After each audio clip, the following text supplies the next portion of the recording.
নমস্কার বন্ধুরা, কেমন আছেন সবাই? মমস কিচেনের একটি নতুন রেসিপিতে আপনাদের সকলকে স্বাগত জানাই। তো আজকে আমি তৈরি করেছি পিঠে।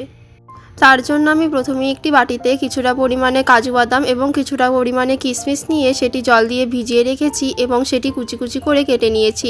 তারপর নিয়ে নিয়েছি একটি কাপে হাফ কাপের থেকে কিছুটা কম সুজি। তারপর একটি কড়াইতে সাদা তেল গরম করে নিয়ে তার মধ্যে সেই কুচি কুচি করে কেটে রাখা কাজু এবং কিশমিশটি লাল লাল করে ভেজে নেব। তারপর এর মধ্যে দিয়ে দেব সেই রেখে দেওয়া সুজিটি এবং এটিকে ভেজে নেব। এটি কিছুক্ষণ ভেজে নেওয়ার পর তারপর আমি এর মধ্যে দিয়ে দেব হাফ কাপের চেয়ে একটু বেশি পরিমাণে দুধ। তারপর দুধটি দিয়ে নেওয়ার পর এটিকে আমি ভালোভাবে কিছুক্ষণ জাল দিয়ে নেব এবং এরকমভাবে শুকিয়ে নেব দুধটিকে। তারপর এরকমভাবে একটি পুর তৈরি করে নেওয়ার পর এর মধ্যে আমি দিয়ে দেব 2 চামচ পরিমাণে চিনি। তারপর 2 চামচ চিনি দিয়ে আমি এটিকে ভালোভাবে নাড়িয়ে নেব। তারপর পুরটিকে একটি বাটিতে নামিয়ে নেওয়ার পর একটি কড়াইতে আমি দিয়ে দেব 1.5 কাপ মতো জল এবং এর মধ্যে আগে থেকে কেটে রাখা গুড় আমি মিশিয়ে দেব। তারপর কিছুক্ষণ জাল দিয়ে নেব। এটিকে কিছুক্ষণ জাল দিয়ে নেওয়ার পর এর মধ্যে আমি মিশিয়ে নেব হাফ কাপের থেকে কিছুটা বেশি পরিমাণে সুজি। তারপর এটি আমি ভালোভাবে মিশিয়ে নেব কিছুক্ষণ ধরে।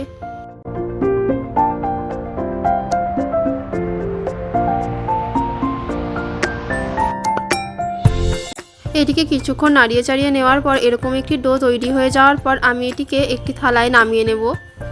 তারপর হাতে কিছুটা পরিমাণে তেল মেখে নিয়ে আমি এটিকে ভাত দিয়ে ভালোভাবে মেখে নেব। এটিকে ভালোভাবে মেখে নেওয়ার পর তারপর আমি এগুলিকে এভাবে ভাগ ভাগ করে নেব এবং হাত দিয়ে ভালোভাবে একটি শেপ দিয়ে নেব। তারপর আমি এর ভেতর সেই বানিয়ে রাখা পুরটি পুরে নেব।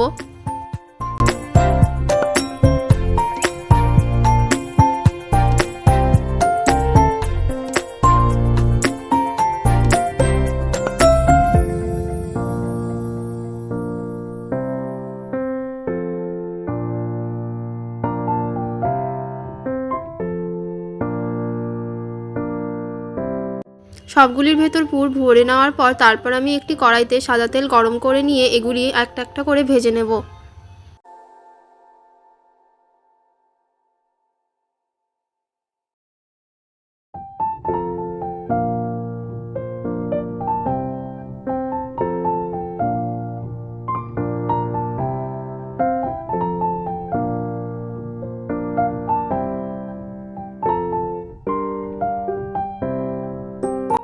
ব্যাস, এগুলি লাল লাল করে ভেজে নেওয়ার পরই তৈরি হয়ে গেল আমাদের এই পিঠে।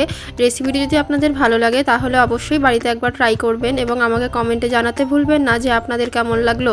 ভিডিওটি যদি আপনাদের ভালো লেগে থাকে তাহলে অবশ্যই একটি লাইক করে পাশে থাকবেন। সুস্থ থাকবেন, ভালো থাকবেন। আজকের মতো এইটুকুই।